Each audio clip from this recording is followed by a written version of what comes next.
welcome to another episode of We're Not Wizards. My name's Richard, and good evening, or good morning, or good afternoon, depending on when you're listening, because after all, it's your podcast. Now, joining me today, this is it's a work in progress show, because joining me today is a lady by the name of Karen Rubins, who is going to be bringing to us comic turns, which is an interesting take on a mixture between card games, storytelling, and comics, basically. So, hello, Karen. Hello. Hello. Thank you for joining us. Thank you for. You're welcome. Delighted you've come on, because I put a post up on, I think, on the UK Facebook group for tabletop Kickstarters, and you said, "Oh, hello, can we talk?" So there we go. So it's all kind of come from there. The reason that we do this is quite simply because we don't think there's enough podcasts out there about board games and tabletop. So there's us, and there's Unlucky Frog Gaming, who we have actually spoken to and had on the show, and there's also the First Player Token as well, which we still haven't spoken to. And the second reason that we're doing this is because we like to speak to creators about their Kickstarters. And so there was, when Karen contacted me, yes, I jumped at the chance to have her on the show so she can explain a little bit about her project, and also we want to find out a little bit about her good self as well. So, yeah. So are you well, Karen? How's things at the moment? Yeah, I'm all right.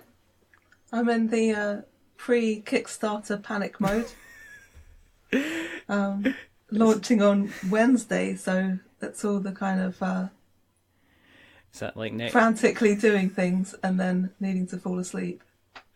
Is that like doing something, doing it slightly, being utterly convinced that's the way you're doing it, turn away from it for half an hour, going back to it, completely scrapping it and starting again, kind of panic thing?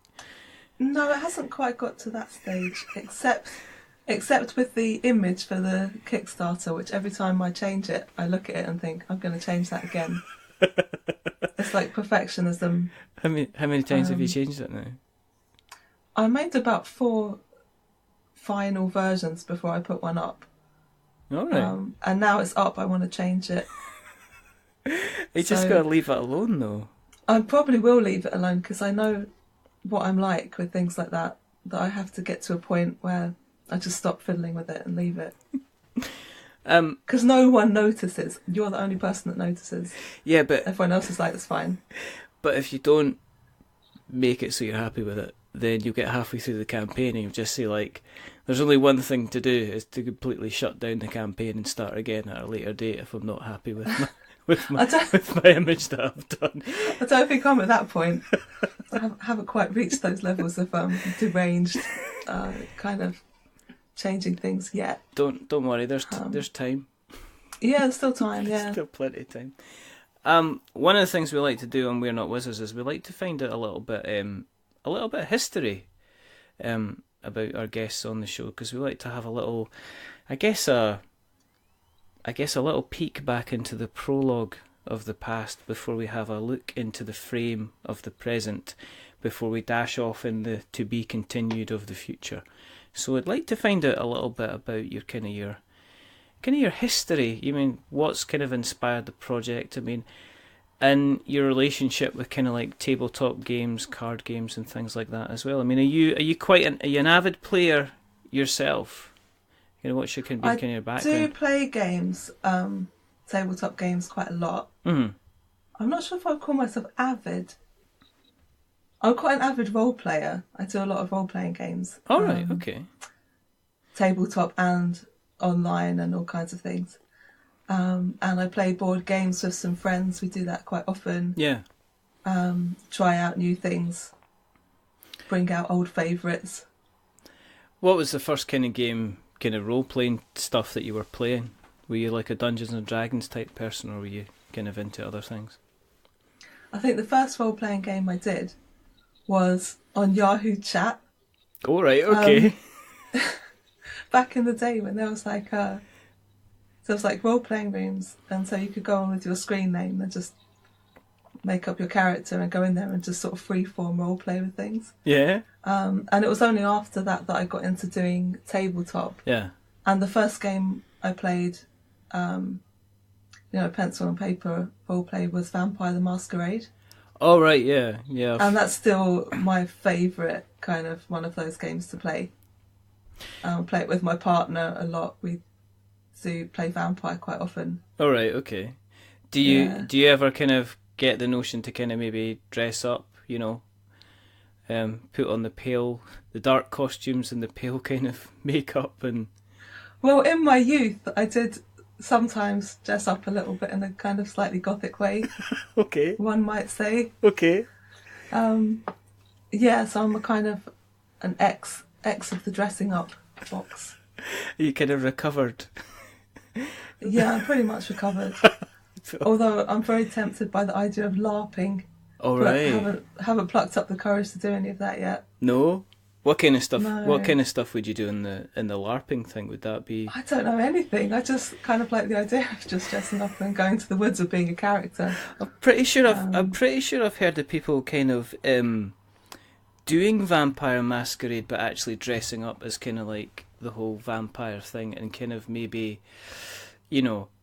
acting it out a bit more.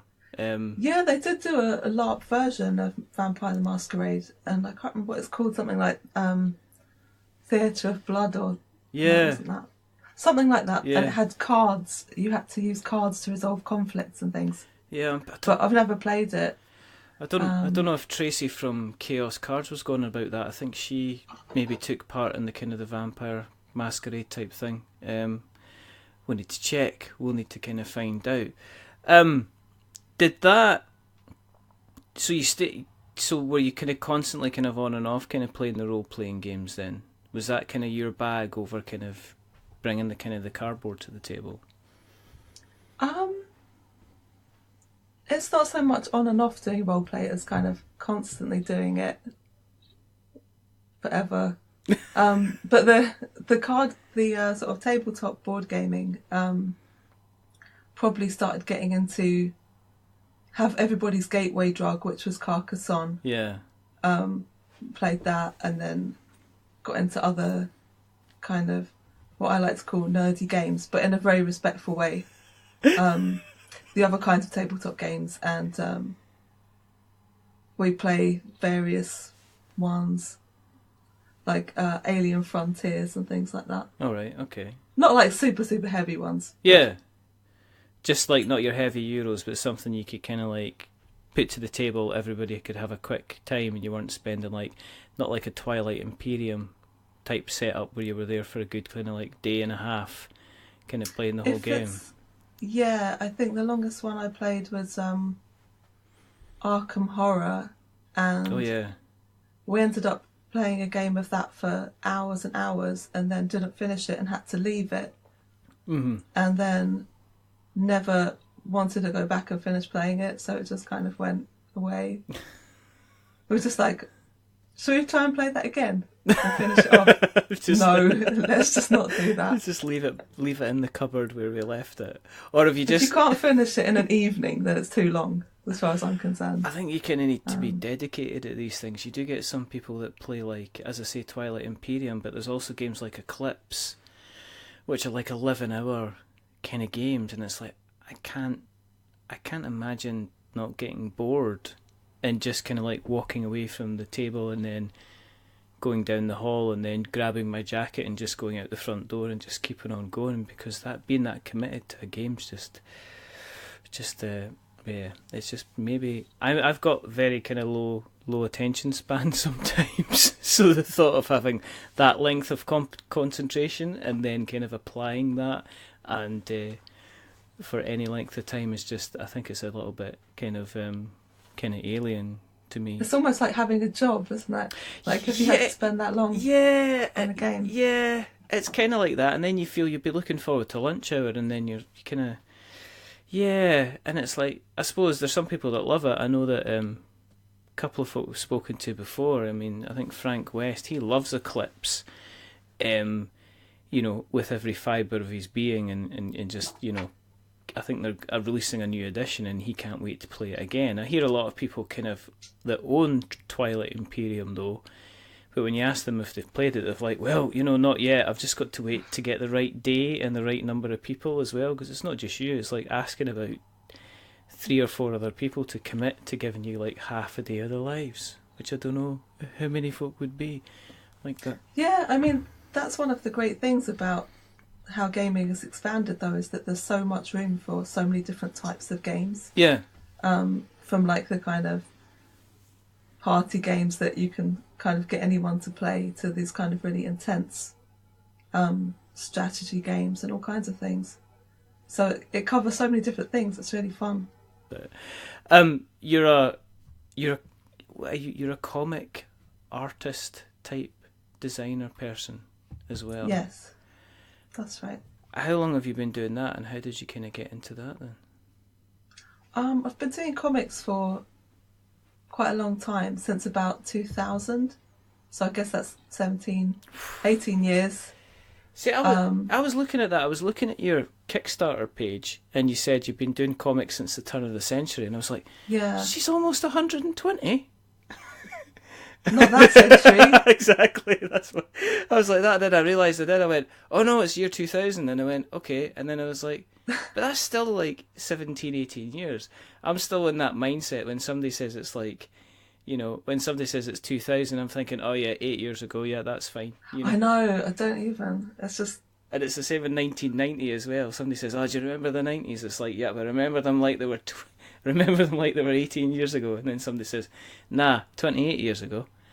And it's funny, isn't it, that there's like grown adults who were born after the year 2000. That kind of freaks me out sometimes.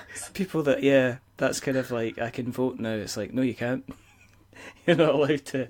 You youngsters, you millennials. It's like, it's us. It's just we're just getting old.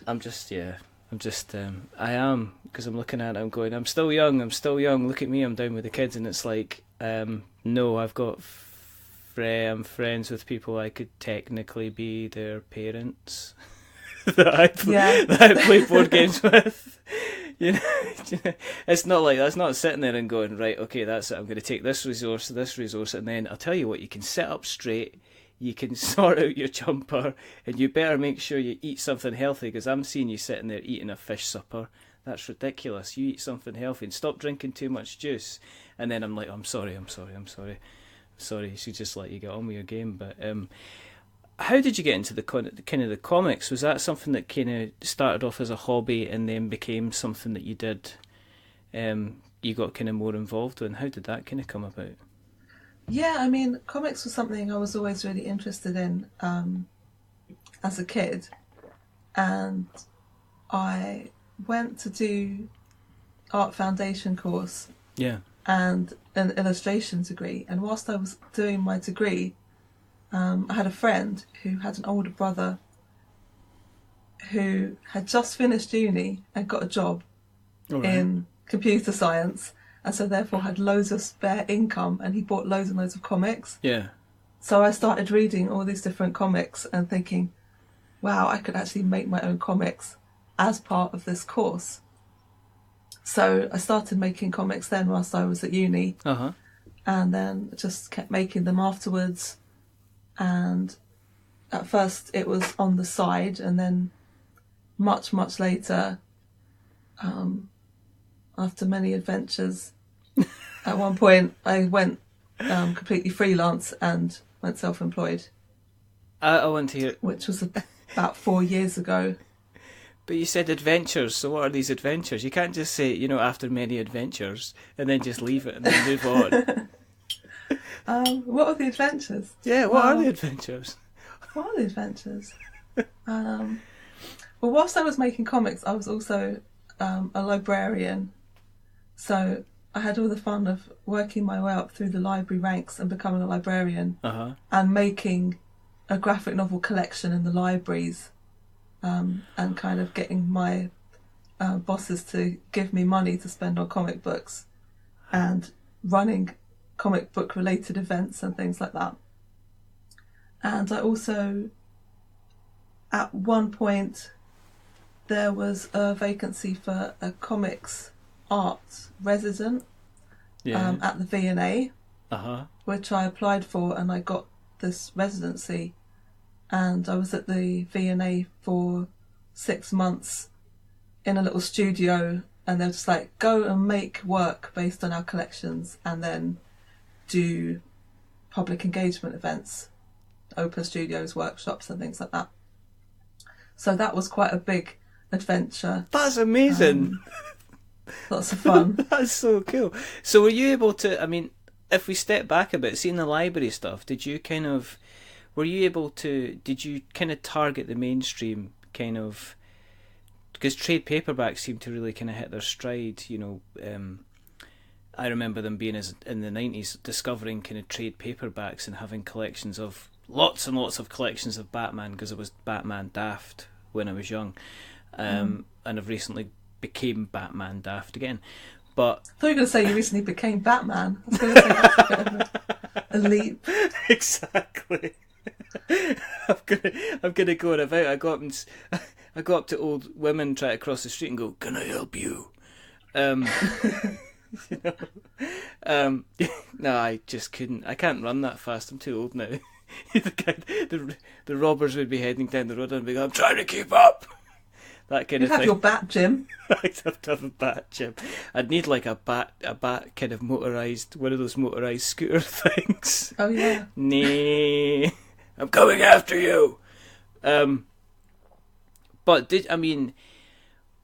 obviously, when you were doing the stuff in the library, was there set kind of stuff that you were allowed to get in, or were you kind of given free rein to kind of bring anything at all? And I mean, was there, as a comic, obviously as a comic fan, I mean, what kind of things were you into when you were kind of working in the library? Well, to a certain extent, I was given a free rein to get whatever I wanted, but I had to justify why I was getting those things. Mm-hmm. So I had to kind of make a plan of what percentage of different types of comics that I would get. So a certain percentage of them would be things like superheroes and kind of genre fiction. Yeah. But then I tried to get in a lot of the kind of graphics lit stuff and the non-fiction stuff to try and entice people from the kind of books with just words in to the books with the pictures and the words. All right, okay. And also lots of manga as well, because I like manga. And in terms of what I was into, or what kind of comics I am into, pretty much most things. So probably what I read the most are indie comics and manga, but I will also read graphic novels, non-fiction comics. Yeah. Kind of genre fiction, you know, like fantasy, crime and that kind of thing. The thing that I don't really read that much is superheroes. A superhero thing has to be pretty damn good before I will read it. Because I'm just kind of bored of superheroes. No offence. I used to like them when I was young, and I read a lot of them. But I'm not really into them so much now. No, I'm interested. I'm interested back into the Batman stuff and the Batman Metal series, where what they've done is they're basically, they said, okay, all these multi-universes, what they're doing instead is says, well, you've got like all these new multiple different universes. What happens if there was a negative universe instead? So they've kind of flipped it on their head. So I guess I don't know. I guess the superhero comics have always got the problem that when you have so many well-established characters, it's difficult for you to break away from the mold. Do you know what I mean? It's like you have to have Batman, but you have to have... It's Batman's parents getting killed being the reason for him to become Batman is pretty much canon. The only way to break away from that and try and make him fresh is to... The comics industry seems to reinvent the entire universe every couple of years to try and give them new stories and give them kind of new origin stories. I guess if you're going into more off the beaten or off the kind of the main the big mainstream track. It allows you to explore all different types of kind of like stories as well.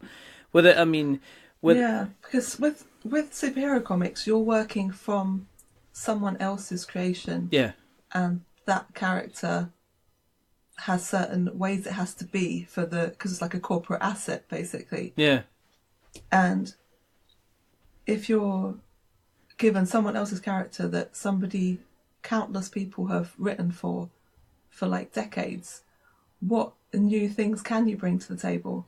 yeah. And because a lot of the writers have very short lengths of time to make their mark on it, you get these like extremely dramatic things happening and they're being reversed, within like 6 issues. So someone will go, I want so-and-so to die. I don't know, let's say Batman. I'm going to kill off Batman. Yeah. And so the next person comes back and goes, I'm going to bring Batman back from the dead and he's going to be zombie Batman. Someone else says, well, that went a bit too far, so I'm going to retcon that and just have it be normal Batman. Yeah. And it just goes on and on and on, and nothing, because they're corporate assets, they can't really have character development. So you can't really make a story as such. All you can do is produce a kind of soap opera style thing. Yeah. I mean, that's a generalisation. There are some really good superhero comics. Yeah, of course there are. Yeah. Like, I like the 2012 Hawkeye, which was really fun. Yeah. But there's a lot of it that is just kind of like recycling, and I just don't find that interesting anymore. And I don't really like superhero movies anymore either. So I don't really watch those. Even though I feel like I should. I'm just like, the new Avengers come out, I don't care. Yeah, but do you not find that what you're doing is like, if you look at, say, Civil War, yeah? If you look at the Civil War film was what, 2 and a bit hours long? But the Civil War comic was issues and issues and issues, and there was multiple issues branching off from the different characters, and they all had. So it's you're talking about taking like maybe potentially a 50 to 70 to 100 hour actual story and condensing it down into like 2 hours, and that's an almost an impossibility. So I can imagine, but I have a lot of friends who do read comics, and they say, well, you hear them again and again and again talking about the film treatment of comic stories. I think the most recent one was what's come out, The Runaways, I think, is one that it was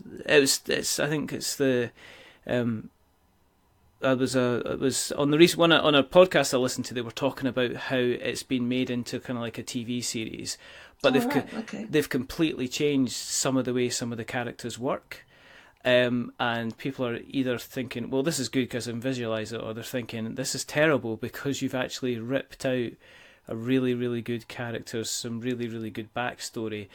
And I don't know if you've changed it maybe because if you just followed the comics, there wouldn't be any hidden surprises or, spoilery stuff or anything like that. I guess sometimes you're forced to kind of maybe make changes in order to make it interesting, kind of thing. I mean, what I think about this aspect of culture is the comics are there, they are comics. Yeah. They don't need to be films, they don't need to be TV series. And when they become those things, they become a different thing entirely. Yeah. And people should read the comics and enjoy the comics. And they shouldn't be so obsessed with making them into film and TV. I find it very weird that a lot of comics creators are it's sort of seen that when your comic becomes a film, then you've sort of hit the big time.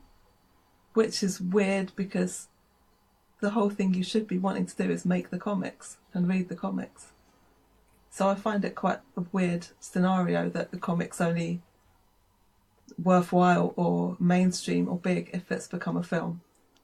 Yeah, no, I mean, I totally see. And the other thing is as well is it's very difficult to get character development as well in a comic where you can have issues and issues and issues. And I know we're talking about kind of like, in order to do something with Batman or Superman or whatever, you have to completely change it with the ability to retcon it later on. But again, you get character development over, a 10 run or a 20 run of comics, a story, like little nuances that you miss out again in kind of like a kind of like a 2-hour film. But you mentioned that you're in kind of like the kind of the manga stuff. I mean, is there a reason you kind of, what kind of, I guess, kind of made you go, oh, this is lovely, this is what I want. What made you such a big fan of the kind of the manga stuff? Well, there's lots of things really about manga. I mean, first of all, I like the kind of range of stories that you can get in manga, which is huge, like fantasy, epic stuff, historical, stories about girls in bands, all kinds of cool things. I like the art. I find the art styles appealing. I find the way that manga sort of draws you in emotionally really appealing, and the sort of pace of it. And I like the way that the stories are, if they do become really epic and long, at least they're just by the same person writing them. Yeah. So you can develop, the author has control to a certain extent. So you get stories that are much more coherent in manga, but still just as kind of epic and fantastical and full of interesting things. Is there less of the corporate machine behind the kind of the manga industry? No, there's definitely a corporate machine there as well. Yeah. But it's a bit different. Uh-huh. So in manga, if a manga gets popular, then the editors or the companies that publish the stories won't let the author stop making it, which can become a bit weird after a while. Yeah. So like, it's popular, you have to keep writing it ever and ever. And then when it's not popular anymore, they'll just drop it. So they'll be like, spin this bit of the story out, or people like this character, bring them in more. Yeah. And then they'll be like, right, now wrap this plot line up, people aren't buying this as much. Yeah. Yeah. So it can become very odd in terms of the way things are paced and how things resolve themselves. But then you also get some very good manga that hasn't been messed with by editors, that's very self-contained and has really good plotting and storylines. Yeah. Because of some of the big ones, the really popular ones, they clearly sort of make them, this is my speculation, but they make the author go on writing this thing when the author would rather just be huddled in a corner crying. Just one more panel. Naruto springs to mind as an example of that. Yeah. Which there was a point where you just thought, he's just given up now. He just wants to go and cry in the corner, and they're making him just keep going with the story. It's the little notes of "help me, let me go" in every it's heading kind of on in every the art page, style, kind of sort thing. of drawn in there. Please, let me stop. Why is everybody crying it? No, I remember. This will be years ago. I remember when Akira. I first saw Akira because Akira was amazing. There was there was actually, and this is how strange, this is how different kind of, I guess, the UK is kind of now, is that I remember there being this company says, we're going to start releasing Japanese manga, and one of the first things they released was Akira, and it was just like, and I remember having the DVD. I've actually got the Akira steelbook somewhere, and I must watch it again because it is absolutely fabulous. But then I remember kind of watching Akira continuously and saying, this is amazing, but it was kind of like, it was like the Marvel film of its day, and I didn't realise it was the Marvel film of its day until I went into, at that time, I think it was maybe a Forbidden Planet at that time, and they had the Akira manga, and it wasn't just one book.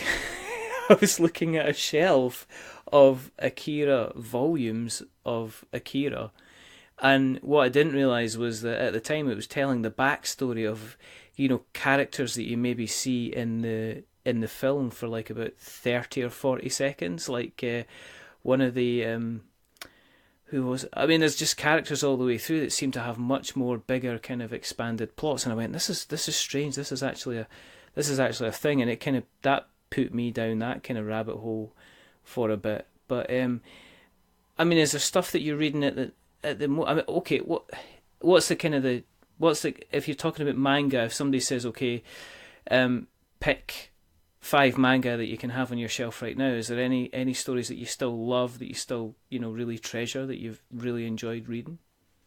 Oh yeah, loads of them. At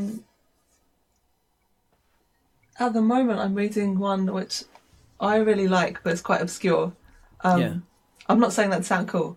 It's called Kaze Hikaru, okay. And it's basically a historical manga about samurai, but also it's a girl's manga. So the protagonist is like a teenage girl. She joins this group of samurai and she's pretending to be a man, and it's like a romantic comedy with sword fights and the most amazing artwork and historical detail ever. It's just really, really good. And yet, I have to go on Amazon and like search for the back numbers of it because it's not really available widely, which is a shame. And they only translate 1 volume of it a year, which is ridiculous. Which is bizarre. And I'm loving, there's a new manga that's just last year they started to print it in English, which is called Golden Kamui, and it's about a Japanese veteran and a little girl from an Ainu tribe, which are like the native people in Japan. Yeah. And they're looking for some hidden gold, along with loads of other random people who are looking for the hidden gold, the secret of which has been concealed in some tattoos of some prisoners that have all escaped from this high security prison. Yeah. And they're all going around in on this kind of weird crime adventure thing that's also got huge amounts of violence in it, like very graphically portrayed violence, and loads of ridiculous slapstick comedy, and loads of Ainu culture where the little girl's like, oh, come and try this dish from my tribe, or this is how we catch bears, or this kind of object is such and such a thing and we use it for this. Yeah. So you're reading it and you're like, I've got no idea what genre this is, but it's amazing. It's just like the sort of juxtaposition of all these kind of strange elements together makes it brilliant. Do you read any of the kind of like they get like your JoJo's Bizarre Adventure and stuff like that? Have you ever ventured into that path, or is that something you've kind of touched and then kind of left? Or I did try reading JoJo's Bizarre Adventure once, but it was too weird for me and I couldn't handle it. I was just like, yep, this is definitely bizarre. That's about as far as I got with that. I was just like, just noped right on out of JoJo's Bizarre Adventure. It's a bit too weird. I mean, with you, it sounds like you're into you. I mean, do you ever jump into the kind of like the film stuff? I mean, do you like the stuff like your Laputa or Spirited Away and stuff like that? Oh yeah. Yeah? Yeah, I love a bit of anime. And yeah, the Studio Ghibli things are great. So yeah, Spirited Away is one of my favourite films. Yep, same here. Love it. Watch it on a regular basis just to look at it and just go, so you started this film and you had absolutely no idea where it was going.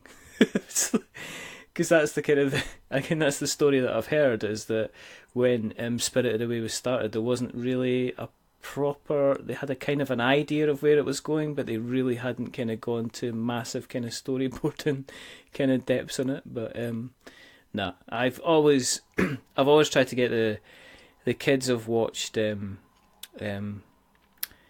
watched Spirited Away, they've watched Laputa, they've watched Ponyo as well, was always kind of like a big favourite. I tried to mix the kind of them watching the Disney stuff with the anime kind of stuff as well. So have you got a healthy comic collection then?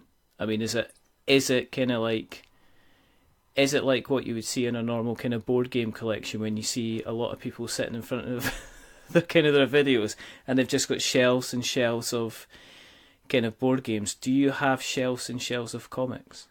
Yeah, I pretty much do. Although I don't buy all the comics I'd want to read. Yeah. So like when I worked in the library, for example, I just read a lot of comics in the library and didn't have to buy them. But since I stopped, yeah, it has grown quite a bit. Were you able just to sit there and just read kind of comics. I'm okay. Let's Occasionally, let's caveat this, right? I am not in any way, shape, or form saying that librarians just sit around all day reading books. Yeah, because the last thing you want to get is anger a librarian who's got access to the ability to probably give people a really good paper cut.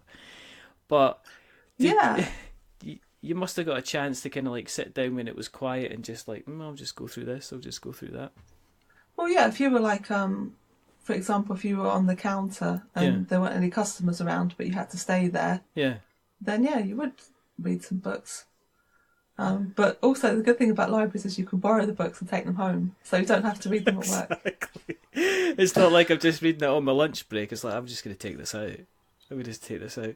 Yeah, just take out the ones that you like. And in that way, I got to read a lot of books. Not just comic books, but all sorts of things that I wouldn't normally have read because things would just catch your eye and you'd be like, oh, that looks interesting. Take it home.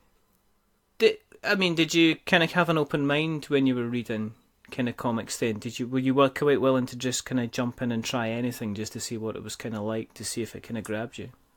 Yeah, I pretty much would try any comics. Mm-hmm. Yeah. I just like comics.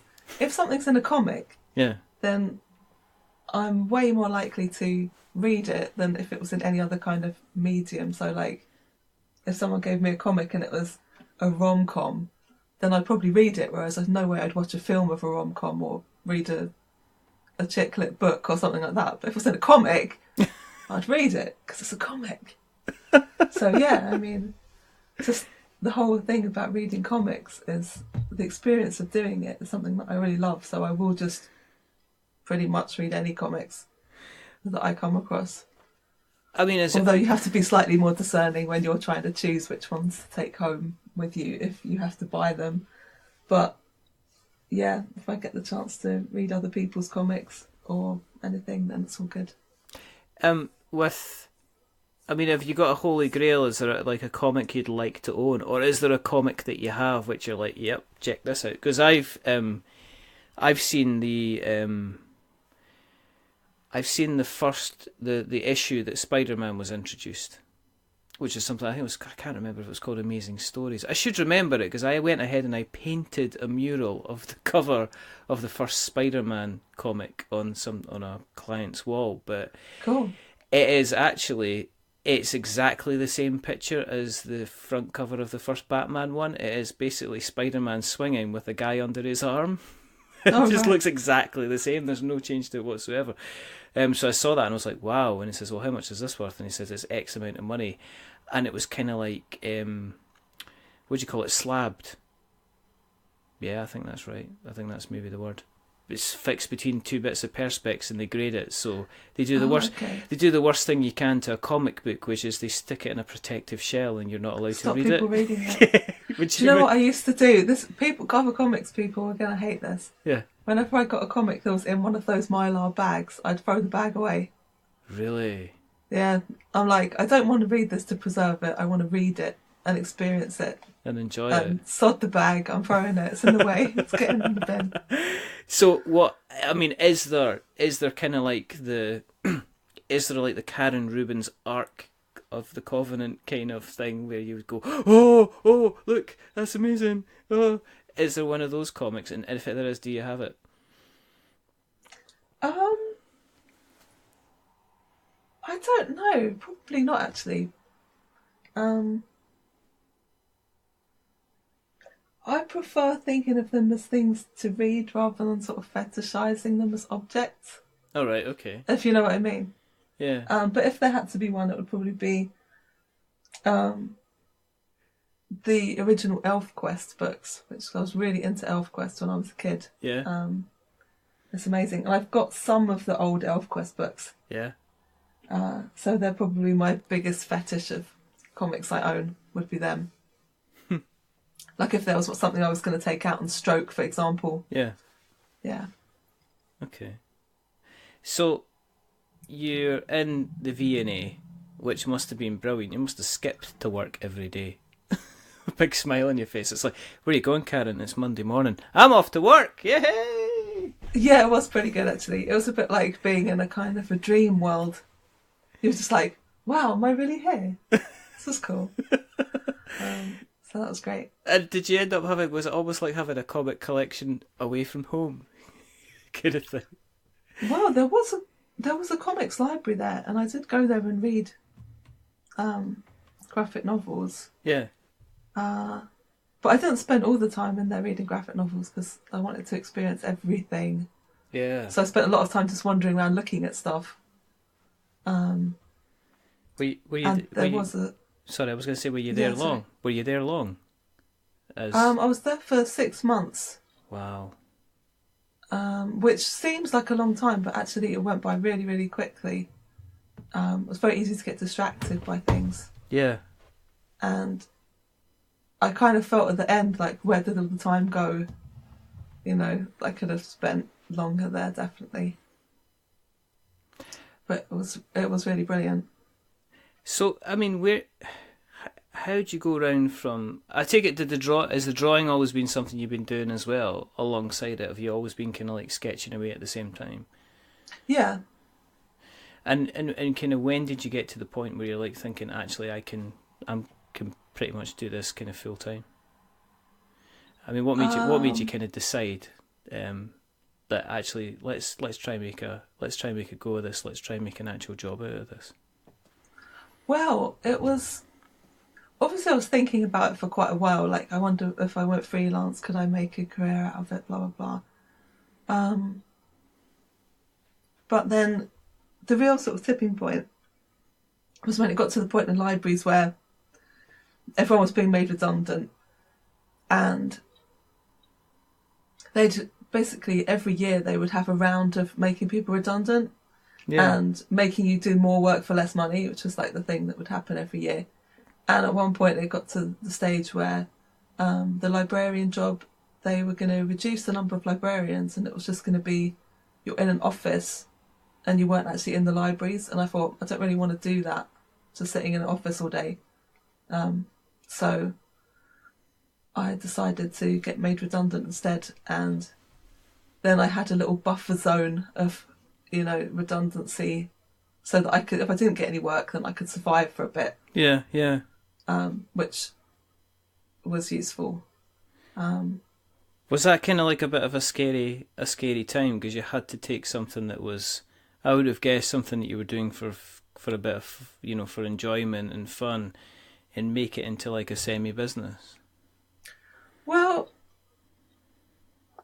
in a way it was scary to sort of give up regular work. Yeah. But in another way, I've been doing comics workshops and kind of education stuff on the side for about 6 years by that point. Oh, right, so okay. I kind of knew that I would be able to get work doing that. Uh-huh. Even if it wasn't like, all the time having work. Yeah. It would be enough to sort of get by. Okay. So I kind of felt like it was time to give it a try. And I thought, if it doesn't work out, then I'll give it a try for 5 years.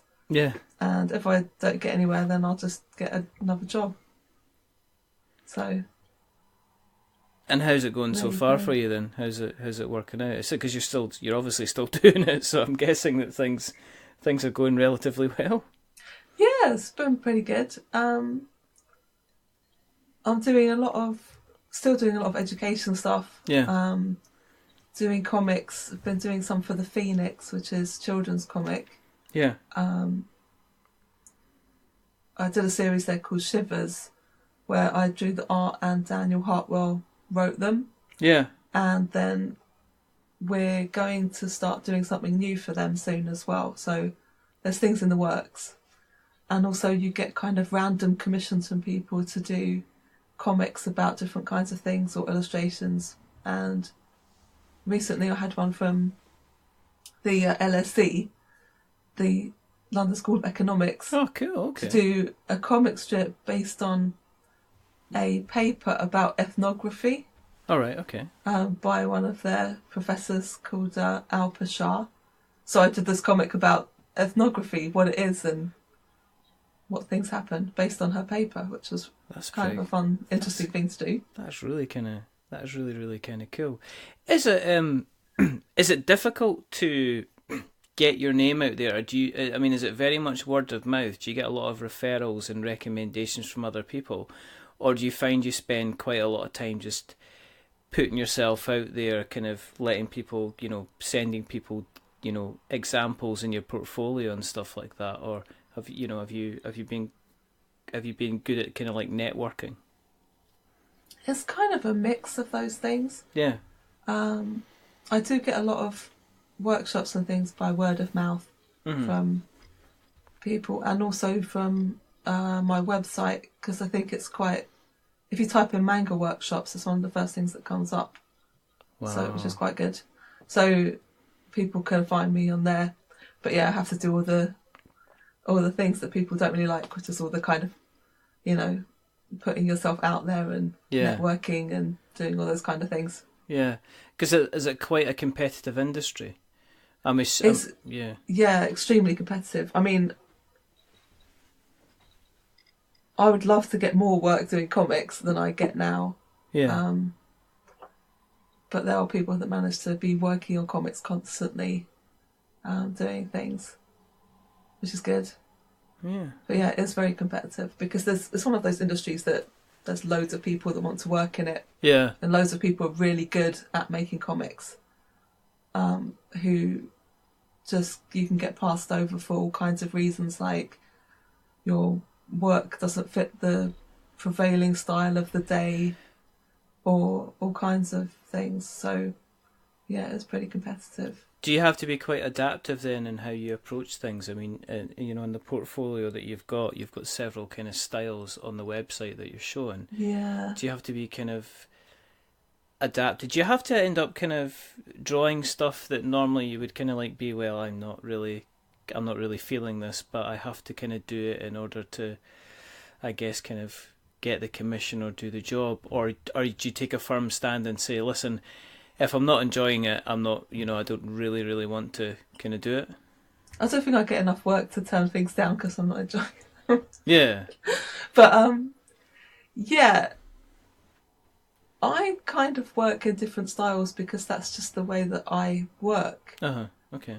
But some people find that it's better to have a recognisable style that everyone knows that's how you approach things, and they'll be able to see your previous work and come to you for that style. Yeah, yeah. But then other people work in more of a way where they'll be able to do anything by being versatile. So either of those approaches can work, and I think it's different for everybody that does comics or other sorts of illustration. Because you've got you've kind of got, and people are able to put kind of like entire portfolios online through like DeviantArt and things like that. So, I mean, when I speak to a lot of creators about their Kickstarter and getting their art for their kind of like their Kickstarter campaigns, they say, well, you can go into DeviantArt and you can request a commission, but you usually get hit by hundreds and hundreds of people just saying that they're wanting to do the design of the game for it, which is, obviously if you found your niche, and if you found a place where you can get kind of continual work, then that's kind of fantastic. So you don't. Well, that's kind of the holy grail, isn't it? Of of like freelancers. Is there a place where I can get continual work? Because if there is, can I have it, please? Because obviously you go through bare patches. Yeah. Where you don't have any work, and I think everybody gets that from time to time when you're freelance. Yeah. But the holy grail is to have enough work that you just keep working. Could you go back to doing a job though? A job? I mean, would it be? I mean, is it? I take it you must be your own. I mean, you obviously have deadlines to work to and stuff like that. But could you imagine yourself kind of going back to the 9-to-5 job, or is this a bit like, I don't know? I guess I could. At the moment, I feel like I'd rather not.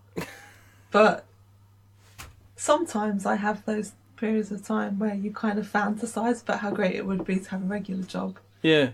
I don't know if other self-employed people get that, but you kind of sit there and you think, actually, just imagine if I had a job And even if I was tired and wasn't really paying attention, I'd still get paid. And it's like, instead I have to just sit here and... I think it's... I don't think there'd be many people that would kind of like argue with you that when people go in and do a job from 9 to 5, that they go in and it starts at 9 and they go, right, work! And then 5 and then they stop. I think there's kind of like, work, stop, work. Stop, so they have little breaks, you know. Yeah, that's the thing. Whereas if like you're self-employed, you've got like something to do. Yeah. And if you don't work on that thing, it's not going to get done. Yeah, exactly. So you're like kind of constantly thinking about it, even if you're not actually doing it. Exactly. And if you're having a day where you're just thinking, you know, I can't really think straight, I'd rather just do something like, you know, boring, but you can't because you've got something you have to do. Yeah.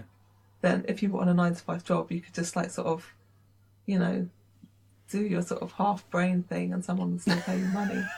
So you kind of feel like that would be great. But then you think about having a boss and having to get up early and... Yeah, and then thinking, well, you know, everybody's going, you know, they get the hashtag on Twitter saying Monday motivation. Yeah. And you're like going, well, no, actually, I don't need to worry about Monday because I finished my work on Friday and, you know, it's not due until Tuesday. So actually today I'm off to the park. Thank you very much. What? When does that happen? In what fantasy world does one have like days off to go to the park? Do you not have days off to go to the park? No. At all? Are you constantly working all the time? No, you're not constantly working. Like, it's a mix between working and procrastinating about how much work you have to do when you haven't done. Is this when you can't enjoy anything because you're busy worrying about stuff.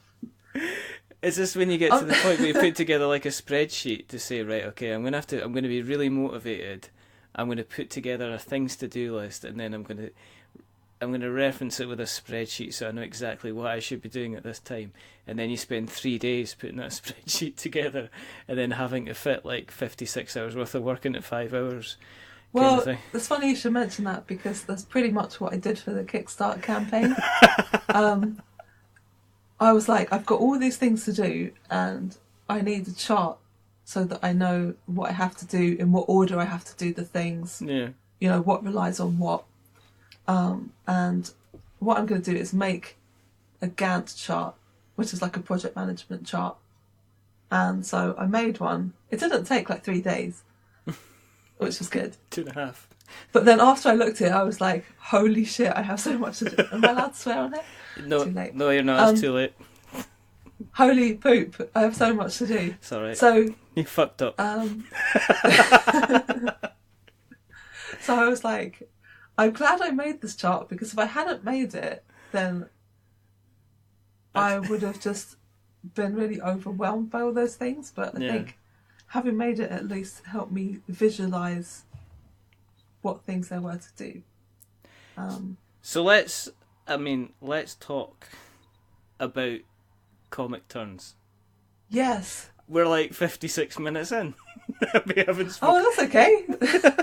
We haven't spoken about the game yet. It's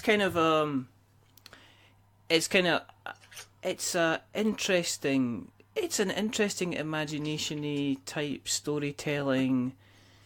Very, very accessible looking, very elegantly designed type of game.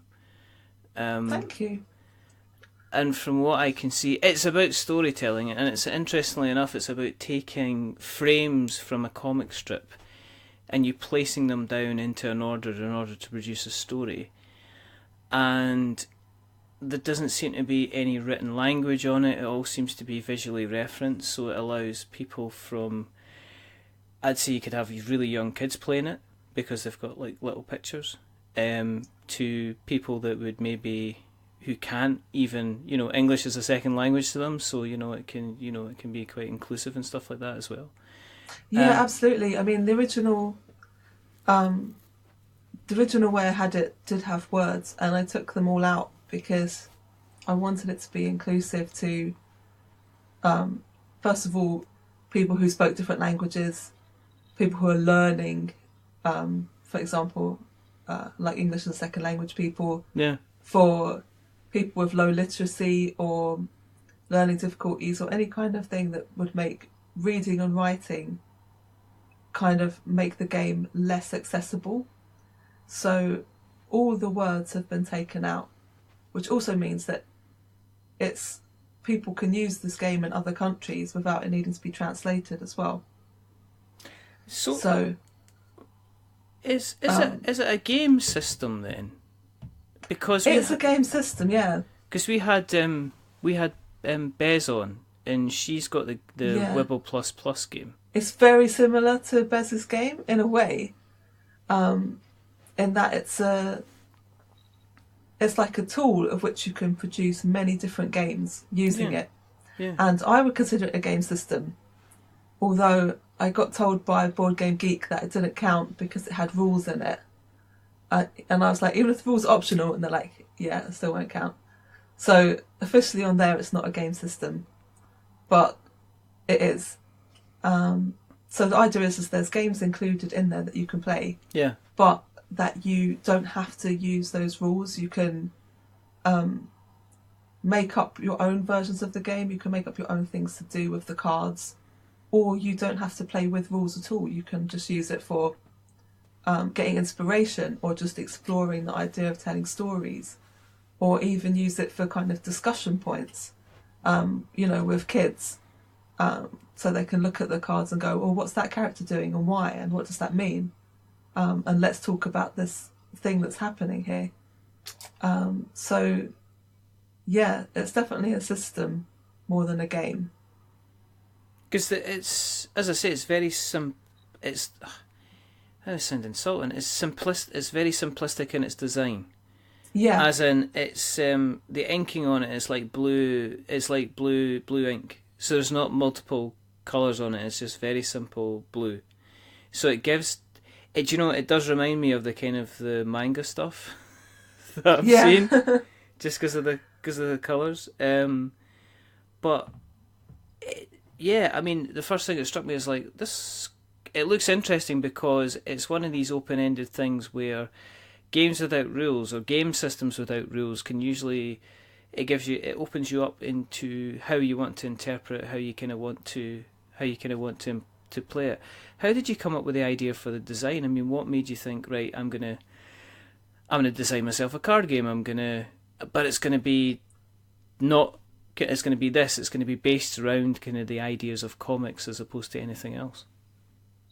Well, the idea originally started when I was at the V&A doing my residency, and I was doing some research into magic. I wanted to do a story about magic, and one of the things they have there is a print room where they've got a collection of different playing cards. And I went up there and I was looking at sort of playing cards and tarot cards and things, thinking about this idea of how you would use magic and things like that. And I was like, oh wow, playing cards are actually really interesting because you rearrange the orders that they're in. And I think they had things like a deck of cards with Bible scenes. And I was looking at those and I was like, oh look, you can make a story if you rearrange these Bible scenes in a bizarre way. And I was like, oh, I wonder if you could make a comic that was a deck of cards that you could just rearrange the panels in any order and it would still make a story. Yeah. So you could, infinitely rearrange them. And that was kind of the starting point for making the deck. And then in order to decide on the art style, I just decided that I wanted it to be very simple so that you could put multiple interpretations onto the images. So if I do this really simple person with really simple hairstyle, really simple clothes, in a location that basically has no features, like there's very few kind of environmental features in the game, it lets the player decide who are these people, where are they, what are they doing, without you kind of forcing that on them by making them very recognisable. And Scott McCloud, who is a comics creator who also does lots of talks and has written several books about how comics work and how to make comics. Yeah. Has this theory, which I subscribe to as well, which is the further away from realism a cartoon becomes, the more interpretations you can put onto that. So it's like the idea is to make it so simple that you can add as many interpretations into it as you can. Did it take long to kind of, I mean, how many different types of cards are there in the game, the deck? Oh, okay, altogether. So there's 52 cards in the deck, and they're all different. Oh, right, okay. So it's like 52 unique cards, basically like a pack of playing cards. Yeah, absolutely. And right, then you get one blank one, which, if you pledge on the Kickstarter at certain levels, then I'll draw you a comic panel on it. All right. But the idea is you can use that to draw your own comic panel on, or as a kind of a blank tile in like Scrabble or something. Yeah, okay. So you could shuffle it in and you could use that as a kind of... And then, in this panel, which has nothing on, they've actually gone behind this curtain and some sort of thing has occurred and then they've come out. Ah, right, okay. So it has kind of multiple uses, even the blank tile. Oh, that's pretty cool. I mean, have you been playtesting a lot of it then, and have you gone to different kind of audiences in order to playtest it? Yeah, so I've tested it a lot with kind of educational scenarios, so in workshops and also with other kind of comics educators, and I've taken it to show teachers and people as well. Yeah. So that's where I've kind of got the main use out of it so far, and before it sort of became a game. But then I've also tested it with kind of game players. So I've been to sort of Playtest UK events, and I was at the Games Expo last year doing play tests and trying to test it on anyone who kind of wants to play it. If I've got it in my bag and just go, oh, hey, do you fancy a game of this? And then fill in this form. You know, so exactly. Foist it upon people. So I've done quite a lot of playtesting, but I feel that because it's kind of open-ended, you can playtest other sorts of games as well, not just the ones that are in there. Yeah. And then I can add them onto the website once they look like a good game. And I'm hoping that other people will sort of send in ideas for games as well. Does that give you the scope then to add more and more rules to kind of like the website as you go? So that, that's the idea. Yeah. So that because then sorry. Then the game, it keeps evolving. You don't just have a game and then you play it a few times and then you think, I've done it. You will then have options to play it in different kinds of ways. So it kind of gives it more longevity. Okay. And have you thought about kind of more expansions? Have you thought about, is there going to be a second version of the game with different kind of illustrations on it? Have you already thought about that? Or are you going absolutely, yeah. Everyone I speak to has said that, you could have expansions. Yeah. And I would definitely love to have expansions. It will depend how the Kickstarter goes, obviously. But eventually I'd like to do sort of themed expansions, possibly a version that's more sort of kid-friendly, even though this is totally kid-friendly. Something that's got more kind of scenarios and characters that children can relate to more. Could we do a dinosaur one? Yeah, exactly. So dinosaur one. You could have all sorts of things like, sci-fi one, a crime one, fantasy, Cakes. Whatever, Cthulhu, whatever you wanted, and just shuffle them in. And then you've got you can have huge decks that you can play with. Fish. Mix them up. It's just and you would just sit around just drawing them all day. That would be really cool. I probably would, yeah. So if I manage to get the first deck, if people like this, and it becomes popular, then I'll definitely make expansions. Yeah. What's it been like in terms of the marketing side of things, as in getting the name out? I mean, obviously, I take it you've used to marketing yourself. Has it been a different approach to try and get people to kind of speak to you about the game and get the word out on the game? Yeah, in a way it is quite different because the games community is a whole different place of a whole different set of people, and so it's been quite fun to start meeting games people and going to games events and talking to people running game shops and things like that, because it's, in a way, it's a lot like the comics people in that it's a specific hobby that's perceived to be quite nerdy, that people are really into and really passionate about, and the community is very friendly. So it's like the kind of other side of comics. It's like the same, except it's just a different thing that people are into, which is games. Did you go to a lot of comic cons when you were, or are you still going to a lot of comic cons? Yeah, I go to comic cons. Yeah, a lot. Already booked in for a few this year, so that when my game funds, I can take it to comic cons and show people. Well, it's a nice little hybrid, isn't it? Because it would fit easily kind of in both places. You know, you could take it to a comic con, you could also take it to a tabletop event, games convention as well. It could have kind of cross type of different types of borders. Yeah, absolutely. I think it does kind of cross the borders. So I think there's definitely room to take it to lots of different things and hopefully get it into lots of different places to sell, comic shops and game shops and anywhere really. And how you found the community, the tabletop community, were helping you kind of with the Kickstarter and giving you hints and tips and stuff like that? Have you found them helpful at all? Yeah, they're brilliant. Everyone's really helpful. Like, I'm on the Facebook of the UK tabletop Kickstarters. Yeah. And it's just a really nice community. It's like you can post questions asking for help. People were really, really nice about giving you feedback or helping you with things. Yeah. It's been great.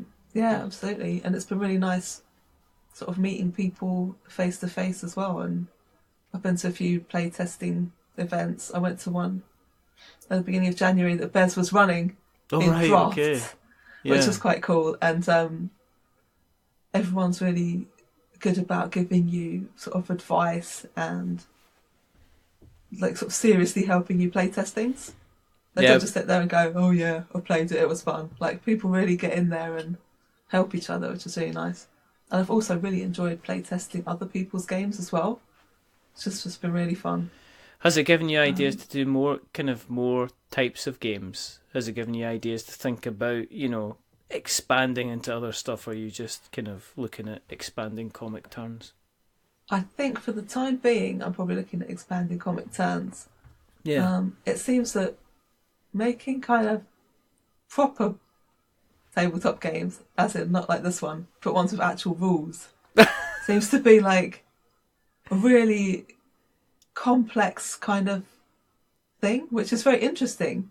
I'm not sure I could do it yet, but I'm definitely interested in kind of observing what people are up to. Yeah, it's a skate. I think it turns you into. I think Kickstarter turns you into somebody that has to really, really push yourself outside your comfort zone, because if you're a designer you might be a designer that's excellent with rules and excellent at design, but you might not be the best marketer in the world, or you might be really, really good at making the noise and you've got the game with you, but you're maybe not the best at kind of like the presentation and stuff like that, or you have no idea where you're going to get a game manufactured type of thing. So I think it's almost like you learn a skill set when you're putting on like a kind of a Kickstarter yourself, unless you've got unless like you're doing what you're doing, which is you're leaning on, you're finding out information from guys that have run it before. And that's what I found myself with the UK Kickstarter group, is they're incredibly helpful, and you'll never get somebody. You can get somebody asking the question about, what do I do about barcodes? And then 6 months later, somebody will ask the question, what do I do about barcodes? But you'll never get anybody jumping down the throat of that person and saying, well, you should know that because it's been posted before. People are quite happy to jump on again and just say, well, listen, if you do this, if you do that, you can get kind of barcodes kind of that way, which is really, really nice. How much is Comic Turns going to go for? How much is it going to be to, I guess, get herself in the frame? Well, to get a copy, it's £10. That's nout. Yes, it's cheap and cheerful. So I'm trying to keep all the costs as low as possible, not add any sort of fancy pants things onto it. Yeah. Just so that it's cheap. It's going to have free UK delivery from the Kickstarter as well. So that's amazing. A tenner, you get your game. Obviously, it's a little bit more if you're international. Yeah. But I want it to be something people can pick up, that even like kids can buy if they got some spare pocket money, that kind of thing. I don't want it to be like a kind of, ooh, look at this fancy thing with all this lovely packaging. I want it to be accessible. Yeah. You want to be something to be transportable as well, and something Absolutely. that people can put, they can have sitting in their school bag, their work bag, in their pocket. They can just say, "Well, here's the game. Let's have a quick game and let kind of people kind of muck around with it and make it as easily accessible as possible." The Kickstarter is running from the 7th. That's right, yeah. Which I don't know why I'm going the 7th, because you've told me, and also definitely the 7th. Definitely the 7th. So, are you pulling an all-nighter on the 6th then? Or are you going to be... I wasn't planning to. I was planning to get up on the 7th and go, it's Kickstarter day. Do you think I need to pull an all-nighter? Because I don't think I'd be able to cope with that. No, I think that that wouldn't be a good idea. Then I'd run out of energy and not be able to answer people's questions or thank them once they've pledged. Just put up an image of you like with your head on your desk with a kind of a line of Zs coming out of your head. Little cartoon. Yeah. Oh, you have to do all of your Kickstarter communications as a little comic strip. You realise this when you're doing your updates. Oh, I should. That's a really good idea. I'll do that. You have to do that. Yeah. That would be amazing, because I would never ever see that before. I've never seen people post like an update with just a little Kickstarter comic thing. I'm actually going to write that down now in case I forget. There you go. And if you fund and it just goes through the roof, then you know where to send the checks to. Hey, that makes us partners. There you go. Hey. But it's the February the 7th, and how long's the campaign running until? It's running until the 13th of March. Cool. So 5 weeks. There is a good reason why it's such a weird time length. It's because World Book Week falls at the first week of March. So I won't be able to do anything during that week, so I'll be out in schools visiting them doing comics workshops. I thought you were going to be phoning up the library network and saying, it's live. I probably should just contact everyone and say it's live, shouldn't I, really? Yes. Although the marketing bit is the scary bit, where you have to contact people and tell them about something you've done and go, I've done this thing, it's cool. And it's always terrifying. It's always the George McFly fear of rejection thing. You know what I mean? Yeah. What happens if they say no? I don't know if I could handle that type of rejection. Yeah, what happens if they just blacklist you because you were too intimidatingly enthusiastic about your thing? Or check this out, go away. No, check it out, no, go away. No, check it out, blacklisted. Yeah, well, some people, you do get things where people just spam social media and stuff, and you wouldn't want to be that person. I don't know, I am sometimes that person. But you're charming. You get away with it. I'm not at all. I am. I'm. Thank you very much. I'm blushing. If people want to have listened tonight and they want to find out more about the game or keep in contact with you through the social media, where do you exist on the interweb nets? I have many web haunts. First of all, you can go to comicturns.com. Okay. And that is a Tumblr where you can submit questions and stuff if you want, but also I'll put up the news when the Kickstarter goes live, and any other things that happen will go on there. Okay. I'm on Twitter, which is at Kazmantra. I'll write it down for you. Yeah. And I also have a Facebook page, and my website is just myname.com, which is Karen Rubins. But I'll give you all that written down so people can just click. Yep, what we'll do is we will make sure that we put everything in the show notes so that we have notes to show, basically. Thank you. Thank you for coming on. Well, thanks for having me. This has been a lot of fun.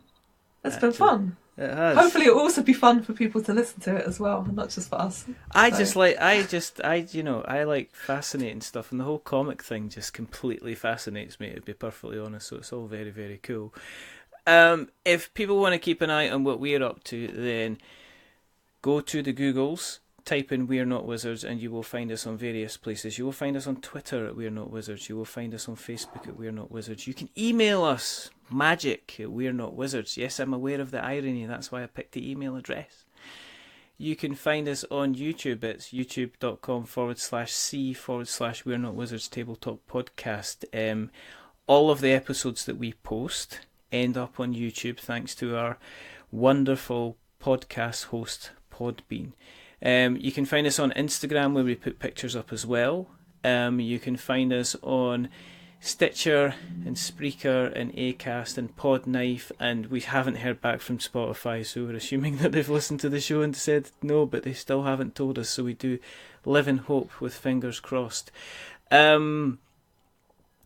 You can find us obviously on the Apple podcasts as well, and as we say, if you've listened tonight and you've been enthralled with what Karen's had to say about comics in general, and you should be because it was fantastic, then feel free, and if you want to hear more about it, feel free and drop a subscription to our fine podcast. If you like us even more and you want to give us a rating or a review, that would be absolutely fantastic.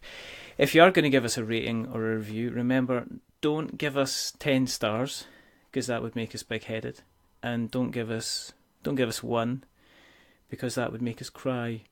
Give us 5, because it's in the middle, and it's average, and we are decidedly average. But the person who's not been average tonight is just the all-round very, very interesting comic book person that is Karen Rubins. So again, thank you very, very much for coming on. It's been an absolute pleasure to have you here. There's only 2 more things to do. In fact, there's 3 more things to do. We have to do a shout out to Steve McGilvery, who has become a patron on our Patreon campaign. We never talk about our Patreon, but people keep on finding it, and he's one of these guys that's found it, so thank you very much for joining us. But the second thing is to remember that we are many things, but we're not wizards. Are we wizards, Karen? No, definitely not. Absolutely not. We are creating a story, kind of frame by frame, without words, but there's a story kind of going on. Possibly, we don't know where it's going to go, but it's going to be fun, it's going to be enjoyable, and the main thing about it is you'll be able to decide on the rules and how you want to play. And the second thing, and the third thing finally, is to say goodbye. So it's a goodbye from Karen. Say goodbye, Karen. Goodbye, Karen. Without fail every single time. And it's a goodbye. And it's a goodbye. It's a goodbye from me. The other last person, they said goodbye, Karen, as well. And sinister. Yeah, exactly. And the second, and it's a goodbye from me. Remember, stay safe, roll 6s. Check out Comic Turns when it comes out 7th of February. We will be putting all the links in the show notes so that you can keep a track, take a look, decide if you want to back, and it's £10 to get in the door. But it looks really, really interesting. But until the next time, goodbye.